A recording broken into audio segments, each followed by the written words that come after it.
all that he's done for me. My soul cries out, hallelujah. God, thank you for saving somebody like me. Oh, yes, hallelujah. I'm so glad that he understands. I'm so grateful that he understands. I'm so grateful, hallelujah, that he's been where I've been. He's been where I've been.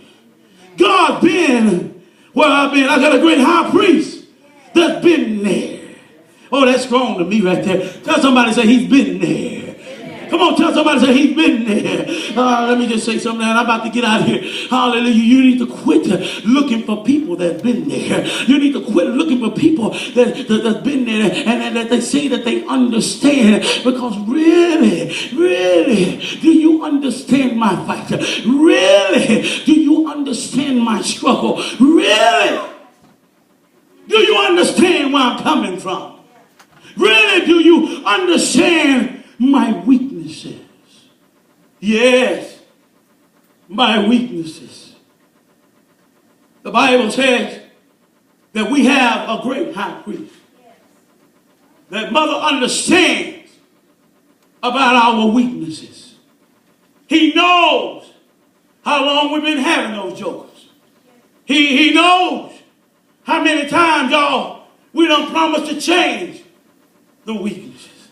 He knows all about it, and yet he still, hallelujah, goes to the throne for us. He still intercedes for us. Lord, I thank you for your grace. Lord, I thank you for your mercy. Lord, I thank you for understanding about my weaknesses. Oh, yes, I thank you for understanding my weaknesses. Yes. Weaknesses. Yes, I know many church folk won't put on no faces. They're trying to make you think they ain't got no weaknesses. They're trying to make you think they all that in a bag of chips. They don't have. No, I don't deal with no weaknesses. No, I don't have anything. I'm saved and full of the Holy Ghost. I don't mess with no. No, I don't have no. Yeah, but the truth be told, you have some weaknesses. Oh, ain't nobody want to say nothing. Let somebody do something to you, you're going to meet up with one of them.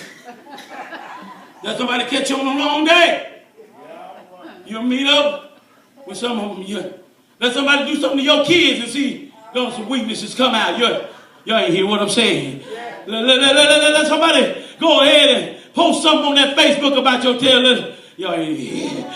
And you'll see some weaknesses. And all through the Bible, and I like the Apostle Paul, he shows us about his weaknesses. Hallelujah. And in 2 Corinthians, y'all still here.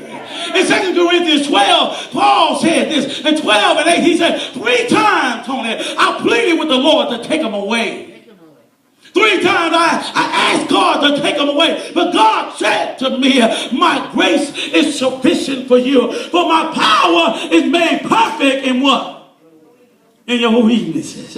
Paul knew about weaknesses, but when Paul got into the mindset of God, in other words, when he got into the Spirit, Paul changed his outlook at how weaknesses was about. He changed his outlook. He said, therefore, I will boast all the more gladly about my weaknesses. Instead of asking God to take my weaknesses away, he started boasting about them, and he was glad about them. He said, I'm glad about my weaknesses, and I'm boasting about them so that Christ's power. Y'all ain't hear what I'm saying.